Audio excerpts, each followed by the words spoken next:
बापुन की मांगे मम्मी अमर सुहागवा, तू कहीं देत बताई जी। बस कटाई पहुँचा डेलरी बनाए, बेटी कदी है थमाए जी।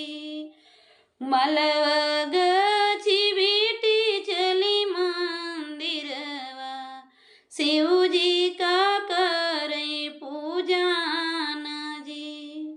पूजव ही कई बेटी घर के आई, देवड़िया के चिठड़ जी। कौन मांगन बेटी तू ही ने मांग्यो, हम कही दे तू बताई जी। नैहर में